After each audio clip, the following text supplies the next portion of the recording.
ውስጥ የሚኖሩ እናት፣ አባት፣ ልጅ ቀበሮ ነበሩ። እነዚህ ቤተሰቦች እጅግ ደስተኞችም ነበሩ።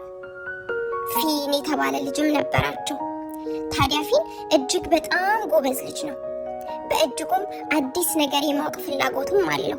ብዙ ጊዜም አታድርግ የተባለውን ነገርም ያደርጋል።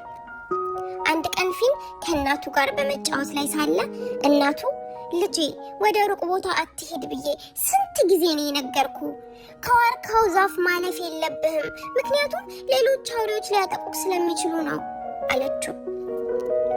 እሺ እሺ እያለ እየሮጠ ሰማያዊውን ወፍ መከተል ጀመረ። ፊን በጣም ደስ ብሎት ስለነበር ከቤቱ የራቀ እንደሆነም አላስተዋለም። ብዙ ከሮጠ በኋላም ራሱን ረጃጅም ዛፎችና ጥቅጥቅ ያለ ጫካ ውስጥ አገኘው።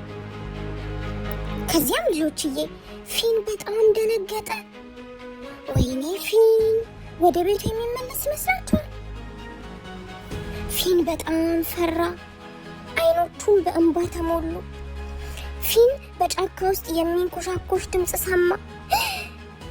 ወይኔ ጉዴ ምን ይሆን አለ። ለካ ጋሼሊ ነበር። ቀስ እያለ ጋሼሊ ወደ ፊን መቅረብ ጀመረ። ልጄ ፊን ምን ታደርጋለህ አለው። ፊንም እየተጫወትኩ ነበር፣ እናቴ እኮ ዋርካውን እንዳታልፍ ብላኝ ነበር ብሎ አለቀሰ። ጋሼሊም አታልቅስ ልጄ ብሎ አባበለው። ነገር ግን ቤተሰቦቻችን የሚሉንን ሁሉ መስማት አለብን፣ አንተም አታድርግ የተባልከውን አታድርግ እሺ ብሎ ወደ ቤት ማምራት ጀመሩ። በመንገድ ላይም ያ እናቱ እንዳታልፍ ያለችውን የዋርካ ዛፍ ከሩቅ ተመለከተ። ፊን እጅግ በጣም ደስ አለው። እናትና አባቱንም ከሩቅ ተመለከታቸው። በደስታ ብዛት ወደ እናትና አባቱ መሮጥ ጀመረ። በደስታ ተቃቀፉ። እናቴ በጣም ይቅርታ፣ ከእንግዲህ የምትሉኝን ሁሉ ሰማለሁ ብሎ ቃል ገባ።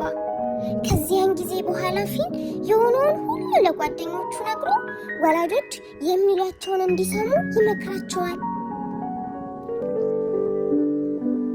ፊን እናቱ እንደመከረችው ከዚያ ሰፈር ሳይርቅ መጫወት፣ መደሰት ጀመረ።